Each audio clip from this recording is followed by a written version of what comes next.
Ei, què tal, amics? Aquí estem amb la cultura una setmana més i avui és una d'aquelles setmanes fantàstiques en què parlem de cinema. I tots direu, oh, per fi, una vegada més, el Dani ens explicarà les estrenes de l'estiu. No. Ens explicarà les estrenes de l'any vinent. No. De la primavera. Les estrenes de la setmana del 26 d'abril. Tampoc. Avui parlarem d'efectes de so i concretament d'un que es diu el crit Willem. Sí, és aquest. Tornem-lo a escoltar, que és molt bonic. Aquí està. Bé, doncs avui parlarem de la història d'aquest crit que s'ha fet famós, conegudíssim en el món del cinema. Vale? Sí, sí. Vale. A totes les pel·lícules que s'aprecien. Segur que l'heu sentit, jo diria que com a mínim 10 vegades, tot i que no ho sapigueu. Anem a explicar la seva història. Aquest crit és un so de llibreria que es diu, és d'aquestos que es graven i en acabat el pot fer servir diversa gent, que es va gravar el 1951 per una pel·lícula que es deia Tambores Lejanos, que en català és tambors llunyans, però com que fa més d'allò, no sé si ho dius en castellà. Tambors d'allà on Cristo va perdre les pardelles. Exacte, i aquest so apareixia en una escena en què un home era arrossegat cap a un riu, l'arrossegava un cocodril cap a un riu, és a dir, que se'l menjava, llavors feia aquest crit fantàstic. És que sembla un crit d'una persona que un exacte, cocodril l'està arrossegant. Jo crec que l'hauríem d'allargar una mica més, No, perquè de seguida es fica dintre l'aigua i ja està. Vale. Bueno, es va crear aquest crit, veus? Sí, és que ja, sí. I es va crear aquest so, el van fer servir per aquesta pel·lícula i, bueno, en acabat se va anar fent servir per algunes més, però, bueno, doncs una relativa freqüència, és a dir, una cosa normaleta. I així van passar els anys fins que el senyor Ben Bard, que vosaltres dieu, qui és en Ben Bard? Qui és en Ben Bard? El segon cognom era Simpson. No, és broma. Era el dissenyador de so de Star Wars, aquesta mítica saga galàctica del senyor George Lucas, i aquest senyor va agafar i buscant sons per la seva pel·lícula, va trobar-lo, però en un altre film que era del 1953 i que es deia La carga de los jinetes indios, ¿vale? Concretament l'emetia aquest senyor que és aquí.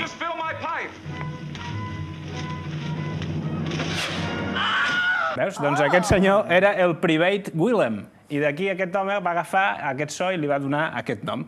A partir d'aquest moment va començar a fer-lo servir com una mena de signatura personal en totes les pel·lícules que va anar fent aquest senyor, aquest del Ben Bard, i va aparèixer, bueno, aquí estem veient algun recull de pel·lícules, però aquí apareixen les antigues i després anirem veient que, bueno, ja ho veureu, ara anirem dient unes quantes.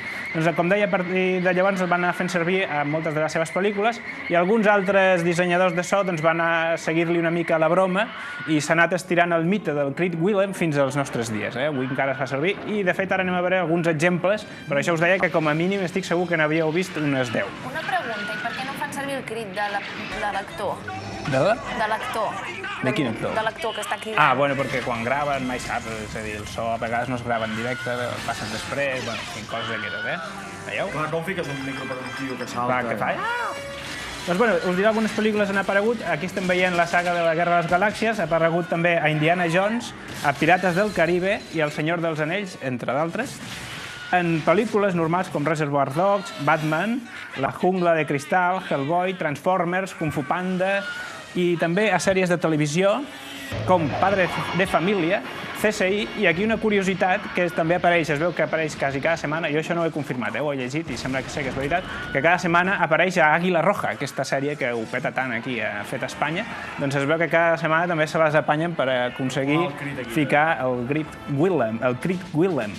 També, fins i tot, s'ha anat expandint el fenomen fins a ficar-lo en videojocs. També apareix al Call of Duty, al God of War o a l'Assassin's Creed, o sigui, jocs d'aquestos que no són allò, jocs que no coneix ningú, sinó que diríem que són els pelotazos consoleros de tota la vida. I, bueno, i continua el mite vivent, no? És a dir, aquest crit que s'ha anat fent servir al llarg de la història i sembla que encara té corda per estona. I sempre es fa servir com a crit, no? Sí, en principi sí. No es fa servir com a so d'espasa làser ni crit del Chihuahua. No, d'això en parlarem després. Home, mai se sap, no? Quan els dissenyadors aquests de sons, a vegades per fer el so d'una nau, agafen 4 sons diferents, els distorsionen i ho fan. Però en principi sempre se fica com a tal. Ara quan veiem una pel·lícula i sentim aquest so, No t'ho Aquí- creuràs. Direm, ai! Veureu que és Però el quin Creed crit Wheeler. més ben aprofitat, eh? I Sí, aquesta sí, persona ha de ser aprofitadíssim. orgullosa. Jo sóc la veu del Creed, però clar, no, del Creed Wheeler, no sé, digue-li com vulguis. Però us pensareu que potser aquest és l'únic exemple d'això? Doncs no, com que són sons de llibreria, que diem, doncs n'hi ha altres que també s'han aprofitat a moltes pel·lícules, com per exemple aquest que sentirem ara, que se li deu l'Universal Telephone Ring. A veure si l'escoltem.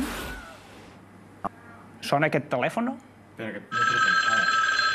No sé si, bueno, si esteu acostumats a veure sèries antigues i tal, és el clàssic telèfon que sonava a tot arreu.